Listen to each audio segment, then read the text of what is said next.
Hey, what's up guys, TechTime here and I'm back again with a brand new video. Before I begin, I just want to thank you all so much for watching and make sure you subscribe if you haven't already.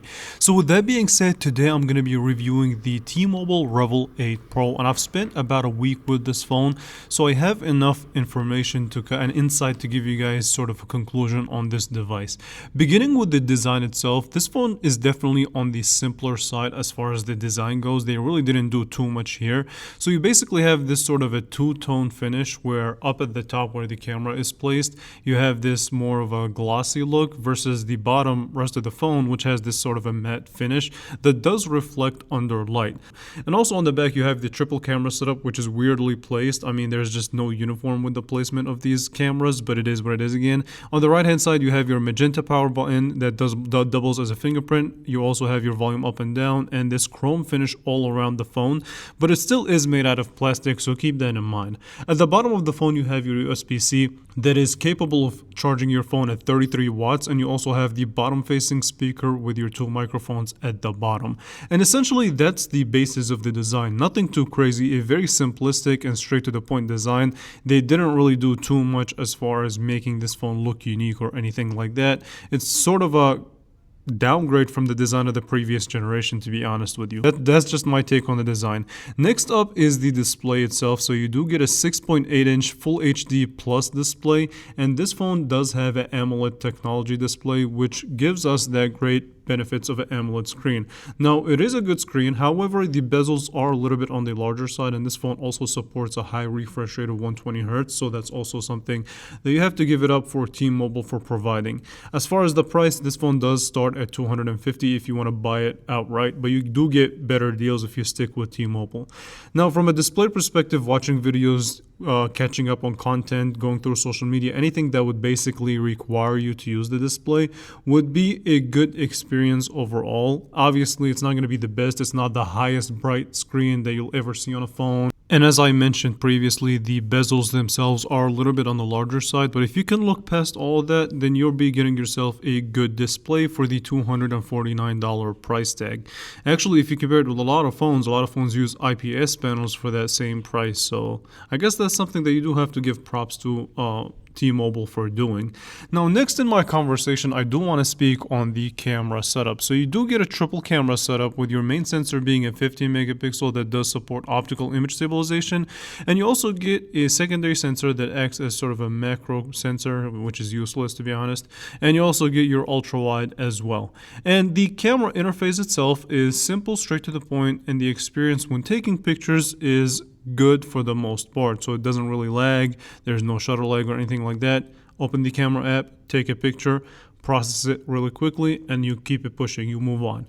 Now, here's where the problems begin, and that is with the image quality itself. So it's okay. So the colors on here are a little bit on the wash down side, and the pictures do look sharp. If you do switch to the wide angle though, you're going to notice a huge loss in quality. The dynamic range is okay. It doesn't really do a good job balancing the picture, and even the shadows on here are not the greatest. Now, as far as video quality, again, it's okay. It gets a pass. Again, it's not going to be the best that you'll ever see, but for the most part, it's going to do all right. And I feel like for the average consumer that's spending only $249 on a phone, it will do the job just well. Now, just for fun and giggles, I did decide to compare it with my iPhone 16 Pro Max. So here are the pictures. Obviously, big difference. That's to be expected. Even the selfie video quality is going to be a massive difference as far as the way that it looks, and the way, if you look at the iPhone 16 Pro Max, it does a better job in toning out the image versus the REVVL 8 Pro, but that's just the distance between the $249 and the $1,200 device. So keep that in mind when you're shopping around for phones. So as far as the performance goes, this phone does have the Qualcomm Snapdragon 6 Gen 3 processor. You also get 8 gigabytes of RAM and 256 gigabytes of storage, with the ability to expand the memory via a micro SD card up to 2 terabytes. So storage is no issue. You also, again, you get a 5000 milliamp hour battery, 33 watts of fast charging, and then 15 watts of wireless charging if you're into that. Overall though, the experience though, as far as the daily tasks, it's fine. It does good for the most part. I haven't really seen this phone crash at all, but the charging speed is a little bit on the slower side now that we see 45 watts, 60 watts, and even crazier charging speeds. So for the $249, it's going to get the job done. Just again for fun, I did a synthetic benchmark and you get 864 for a single core and 2749 for the multi-core, which is respectable for a $249 phone.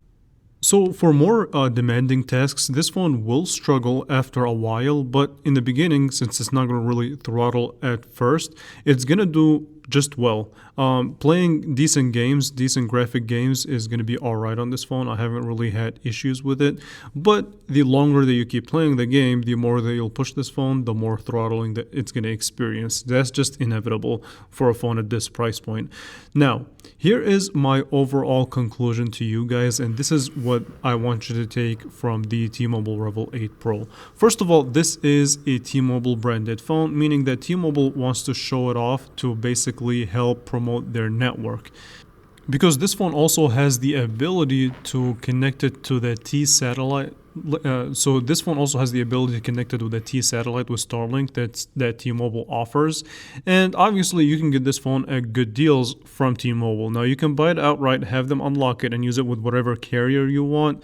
But then you'd kind of be buying the wrong phone, to be frank with you.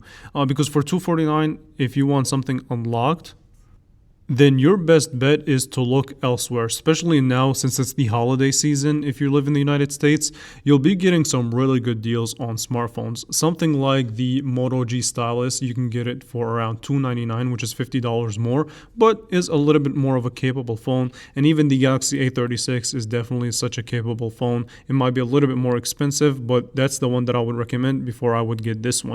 So let's go ahead and wrap it up. I want to thank you all so much for watching. I do greatly appreciate you all and appreciate the 50,000 subscribers. Let's keep it pushing. Let's keep it going. And yeah, hopefully I'll see you guys in the next video very soon. Stay tuned, stay subscribed, and hopefully I helped you make a decision on buying another phone. Talk to you later.